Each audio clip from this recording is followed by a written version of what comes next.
and welcome, listeners. My name is Kara Brighton, and I serve as the Education and Community Engagement Coordinator at the Holt Center. Our intention with this community conversation podcast is to go deeper by interviewing community members on subjects related to select performances. This episode will be a little different. Today, we have Ailey, who is 13, and Niyah, who is 10 years old, from Ophelia's Place here in Eugene. And they will be interviewing the swing and dance captain from Broadway's production of Mean Girls, Emily and Stys. Mean Girls will be presented at the Holt Center March 1st through the 3rd. Before I pass the mic over, I want to ask Niyah and Ailey to share a little bit about Ophelia's Place and how it has impacted your life. Do you want to go first, Ailey? Yes, so I'm Ailey, I'm 13 years old, and Ophelia's Place provides me, Ophelia's Place gives me an opportunity to get to know others my age because I am homeschooled and don't really get to have interactions with kids my age. I feel safe and comfortable when spending time at Ophelia's Place, and I get to be myself and find others like me. Thank you. All right, Niyah, do you have anything you'd like to share? Um, it's like a place that you can like get a lot of friends that are up your age or the same age as you, and like when you're going into middle school, that's me next year. Like you can like hang out with them if they're going to your school next year. Awesome. All right. And um, Emily's here as well. Emily, would you like to share a little bit about yourself and your work you do with Mean Girls? My name is Emily Stys. I am with the company the National Tour of Mean Girls. I am a swing and a dance captain. So what that means is I cover 7 or 8 different people in the show. I cover the ensemble and some of the principals. And so I am there for when people are out of the show for either sickness or injury, or if they need to go home for a family wedding. I step in and I fill in their tracks for the show. But I'm also the dance captain, so my job is to maintain the choreography. So I have all of my notes from our choreographer, from our director, and I keep the show clean. I problem solve. I work with all of our dancers to make sure that everything feels comfortable and that our show looks amazing every time we get to perform. Awesome. Thank you for sharing. All right, I'm going to really Yeah. pass the mic over now. Ailey, do you want to ask the first question to Emily? Yes, so Emily, what drives you to be a swing and dance coordinator? So, swinging is such a unique job. So, when you're in the ensemble and when you're in a show, you perform every single night and you do the same role every single time. As a swing, I get to do so many different roles and cover so many people that almost every single time I go on stage, it's new. So, for me, it's exciting to be able to play so many different people and cover so many roles. I love working my brain constantly. And so it's just like a really unique, awesome experience for me. That's why I like doing it. Awesome. Thank you. All right, Niyah, passing the mic to you. Um, this question is from the tour study guide. Being mean like being kind is a choice. Rather, we choose one over the other, motivated by our unique sets of reasons, such as social situations, and our emotions. Why, at different times, do we choose to be mean? I think, and especially doing the show and learning so much from the show and going through high school myself, I think that it comes from a misunderstanding of people. I think that when we truly get to know people and when we truly listen to each other and we understand that all of us have our own insecurities, all of us have our own backgrounds, that we it's easier to choose to be nice. I think that when the girls in the show are being mean, I think it comes from a place of not understanding each other and not listening to each other. And I think that's one of the wonderful things about the end of the show is that they learn and we learn that if we all just like listened to each other and talked things out, that being kind would come so much easier. Hmm. Awesome. Thank you. All right. We'll pass it back to Ailey. So, this question is from the real life lessons from Mean Girls Teen Vogue page. They give an example of, or they give the quote, "Don't let the haters stop you from doing your thing." Can you give a real life example?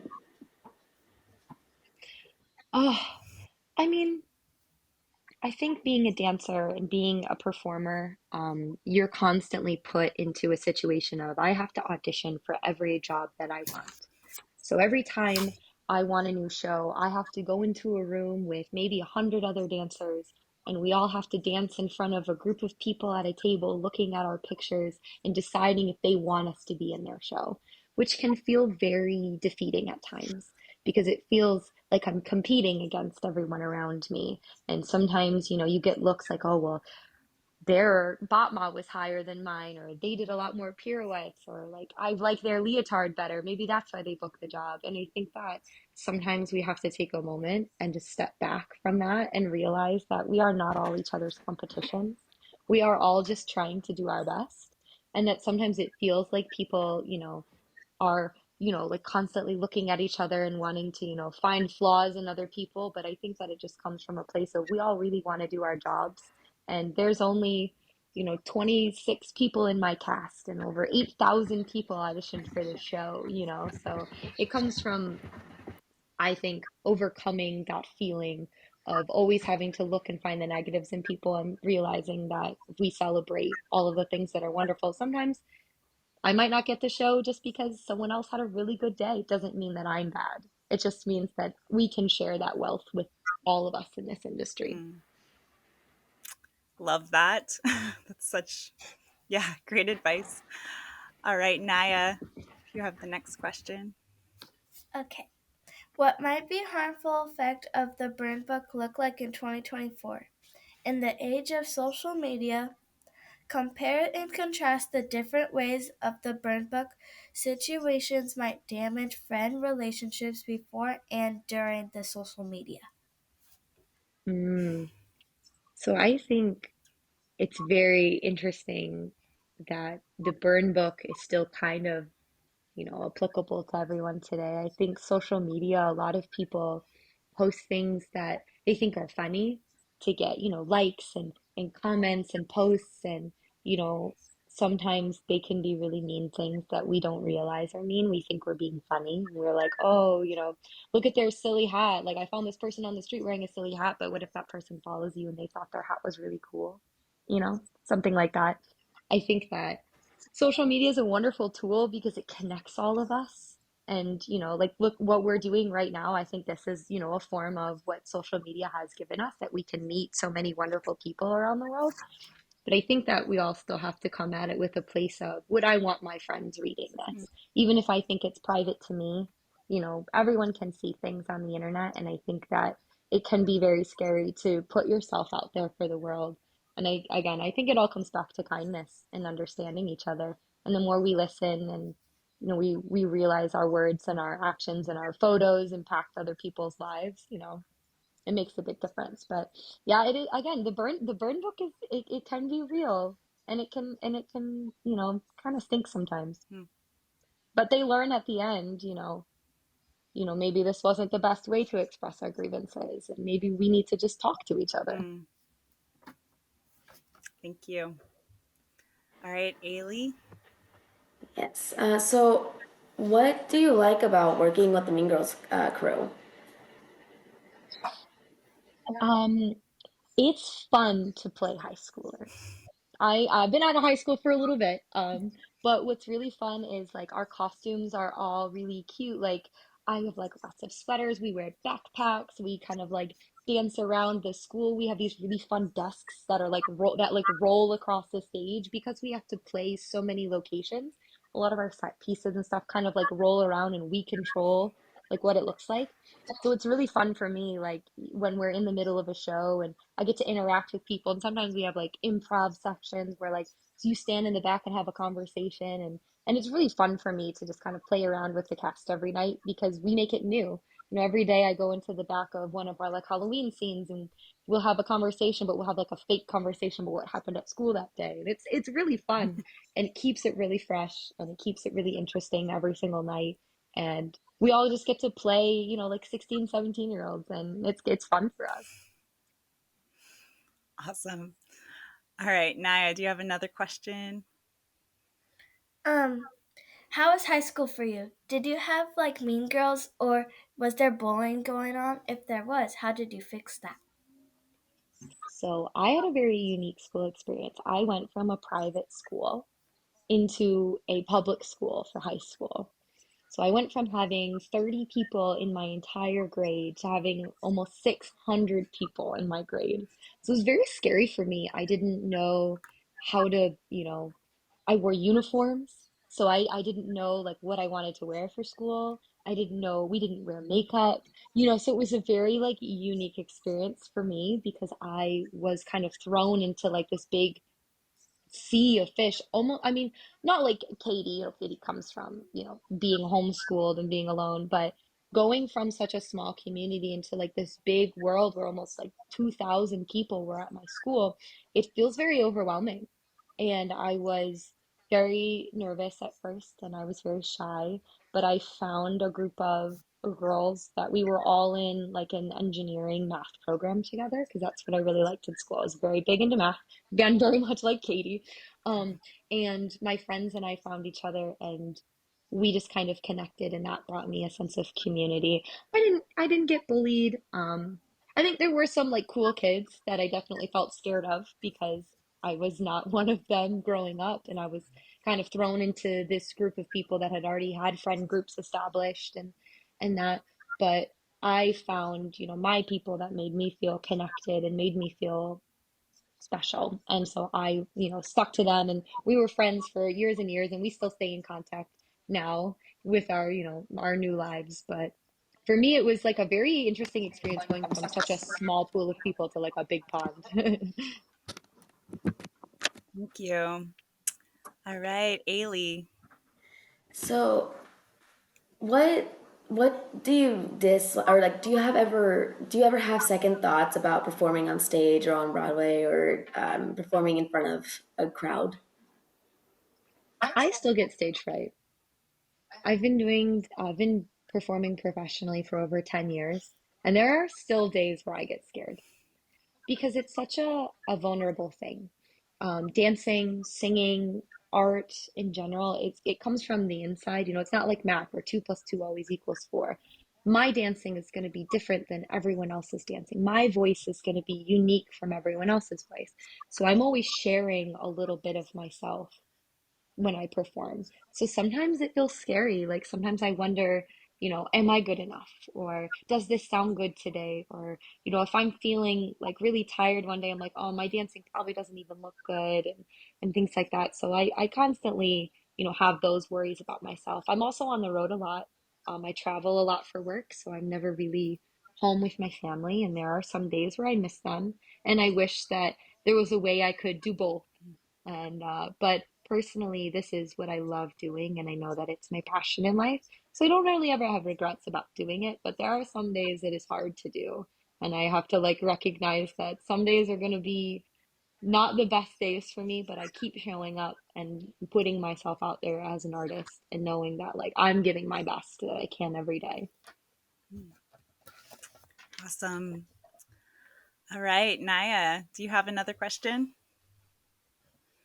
Um, when you're not on tour, what do you do during your free time? Oh, I love to read. I am a big reader. I usually read physical books. I have a small library at my house with like 300 books at home because I love them and I like to collect them.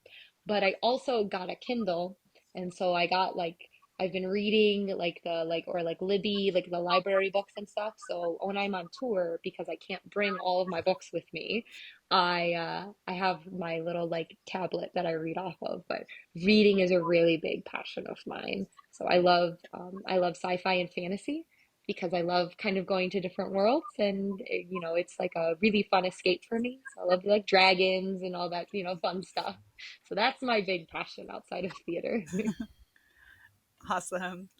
All right, Ailey, did you have a last question for Yes. Okay. Emily? So, again, thank you for taking time to be with us today, Emily. And my last question for today would be, could you share about how became the swing dance for the Mean Girls and what you do during the tour, and what is it like to be on the tour?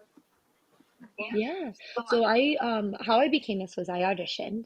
I went into New York and they had all of us dance and all of us sing and read some different scenes from the show for the director. And I'm not sure how they picked me to do the swing, but I think because they had me read so many different characters and they were like, oh, wow, she can pick up things really fast. And, she's been dancing for a long time and, she'll probably be really good at this. So, they gave that opportunity to me. And then we started rehearsals and I sat down and I have lots of videos where I watch different people and I study different things. I make lots of charts. I have like little charts with people's names and dots on the page so I can see all their formations. And when I'm on tour, so, like today, we have our full cast is on stage for our show this afternoon. So, what I'll get to do is I'll either sit in the audience and watch the show and take some notes, see how everything looks, or sometimes I will do some yoga backstage to keep my body warm and to keep moving and to keep things going. Or sometimes me and the other swings, we bought coloring books. And sometimes if we're not on a show and we want to take a little brain break, sometimes we all color together. So the four of us, there's four swings. So we all sit together and we have a nice like hang out. We make some tea, do some coloring books. But then, if we're on the show, I'll go in with the cast, I'll get ready, I'll put my microphone and my wig on and my makeup and the costumes, and I go over whose track I'm doing that day. So I have little note cards that I would kind of like little notes for every person because every person's track is very unique. So sometimes I'll flip through my note cards and look and go, oh, yep, they move that table, or oh, they have this line, or they sing this solo. So I'll kind of go over, make sure I've got all of my ducks in a row for that person that I'm playing today. And then I go on and I do my show and I'll have dinner between and then I'll do the second one. So that's kind of what it's like. There's multiple different things I can do in a day. So sometimes it's like a choose your own adventure. Thanks for sharing all of that. I love that. Yeah. All right, Niyah, do you have a final question for Emily? Yeah. Um, how would you talk to someone that is struggling to make friends in school? Oh no, I think I lost connection for a second there. Yeah, Can it you? keeps going off and on. Oh, okay. Okay, I think we're back now. Okay. How would you talk to someone that is struggling to make friends in school? Oh, making friends is hard. Making friends as an adult is sometimes hard too because it means that sometimes you have to be extend the hand out and see if people, want to talk to you about things. I always find that just starting a conversation about maybe something that you like. I'll start a conversation. I'll be like, "Oh, I'm reading this book. Have you read any good books lately?" And I'll, strike up a conversation that, is something that I'm interested in, and I'll see if they're interested in it too. And I think that making friends is about finding commonalities and finding things that we can talk about together and that we can experience together. And I think that sometimes it's hard when we're a little shy because sometimes, making friends means being vulnerable and putting yourself out there for someone and seeing if they want to hang out with you, which can be scary sometimes. But, sitting down with someone and asking, hey, do you want to go grab lunch and we can talk about life and see if we connect on a level like that, I think is really nice. Or we sometimes, again, when we talked about coloring, sometimes being, hey, I have a coloring book. There's another page in here. Would you like to color with me? And you sit down and you just start talking about things. And eventually you learn a lot about a lot of people. And you can see, who you connect with and who wants to go do it again with you. Love that. Well, thank you all for being here today. And I know Ophelia's Place youth are coming to Mean Girls. Are you, Ailey and Niyah, are you both coming to the Mean Girls Yeah. show? Oh, wonderful. Well, if you're at the stage door, I'll be at the stage door after all the shows. So if you see me, I would love to say hi. Okay. Awesome.